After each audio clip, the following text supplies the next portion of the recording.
Pour ce chapitre numéro 2, mise en œuvre d'un système de calcul de coûts. Petit b, charges directes et indirectes. Donc, du coup, nous allons commencer par distinguer qu'est-ce qu'une charge directe et une charge indirecte. Donc déjà, on va commencer par les charges directes. Les charges directes sont lorsqu'elles peuvent être affectées sans ambiguïté à un objet de calcul de coût. Donc, ou bien de marge. C'est soit le calcul de coût, soit le calcul d'une marge. Donc, ce sont des charges qu'il est possible d'incorporer immédiatement dans le coût. Donc ça peut être des coûts d'achat, des coûts de production, mais également des coûts de distribution ou bien des coûts de revient. Tout cela s'effectue sans hypothèse préalable ni de calcul. Cela signifie que nous allons mettre directement ces charges dans notre calcul sans pour autant passer par des calculs. On va passer à un exemple.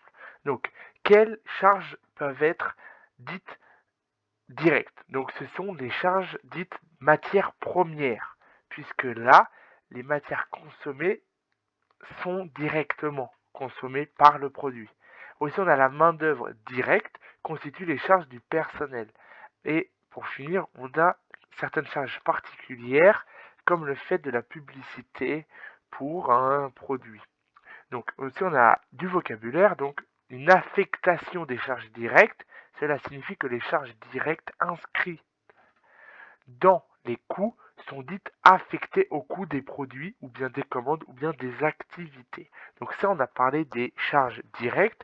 Maintenant, on regarde des charges indirectes. Une charge indirecte, dans le cas contraire, ce sont des charges qui ne peuvent pas être incorporées dans les coûts qu'à la suite de calculs intermédiaires. Entachées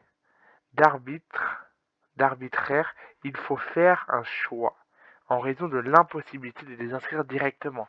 Oui, ces charges intermédiaires sont obligées d'être faites par un calcul afin d'être mis dans le coût. Elles ne sont pas comme les charges directes où elles sont directement incorporées dans le calcul de coût. Elles, il faut un calcul intermédiaire pour qu'elles soient inscrites dans le coût. La rémunération du personnel administratif RH comptabilité sont indirectes par rapport aux produits, comme on a vu juste au-dessus. Donc on parle aussi de vocabulaire, et donc là on parle d'incorporation des charges directes. Alors du coup dans cette seconde partie, nous allons effectuer un petit exercice. Alors du coup on commence. Donc on va lire la petite introduction. Donc, dans la mise en œuvre d'un calcul de coût complet, les premières étapes consistent à analyser les charges incorporées entre les charges directes et indirectes. Une boulangerie produit des baguettes ordinaires, farine blanche, et des baguettes de campagne, farine grise. Elles sont cuites dans le même four. La farine blanche est donc consommée uniquement par le pain ordinaire, donc cela signifie que c'est des charges directes. Et elles rentrent donc directement puisque c'est dans les charges de baguettes ordinaires. Par contre, pour la farine grise, c'est également des charges directes car elles rentrent uniquement dans le processus de production des baguettes de campagne. Donc ces deux charges sont directes puisqu'elles sont sur un produit. Alors après, on a l'utilisation d'un four. Là, par contre, c'est indirect puisque le four est utilisé pour les deux pains. C'est pour cela qu'elle est indirecte. Il faut donc répartir les charges d'utilisation du four entre les deux produits. Un critère de répartition pertinent des charges entre les fours des deux produits doit être défini. Critère qui doit correspondre à la réalité économique. Alors, du coup, là, on a passé au petit b. Donc, maintenant, on va passer au petit a. Donc, petit a, c'est les charges incorporées au calcul de coût. Donc, alors, la notion de charge en comptabilité. Donc, déjà, qu'est-ce qu'une charge? Une charge correspond aux consommations réalisées par l'entreprise pour les besoins de son activité, c'est-à-dire l'ensemble des frais qu'elle a dû engager pour produire l'ensemble des biens et des services pour la vente. Donc l'achat de laine pour fabriquer une couverture, l'achat du gasoil pour les camions, l'électricité pour les locaux, etc., etc. Comment on peut classer les charges par nature? Donc déjà, on sait que ça se classe par nature. Les charges sont classées par nature. Achat de matières premières, charges de personnel, impôts, puis déduite des ventes pour calculer le résultat. La notion de coût en comptabilité et gestion. Déjà, on peut se poser une question. Qu'est-ce qu'un coût? Un coût est la somme de plusieurs charges relatives à un même événement. L'entreprise Rios fabrique du mobilier de jardin en teck.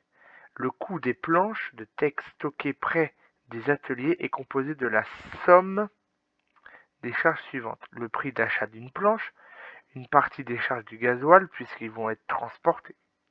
Pour le calcul d'un coût, il faut d'abord reclasser par fonction les charges de la comptabilité afin de pouvoir faire un calcul. Oui, c'est-à-dire qu'en fait, on va classer chaque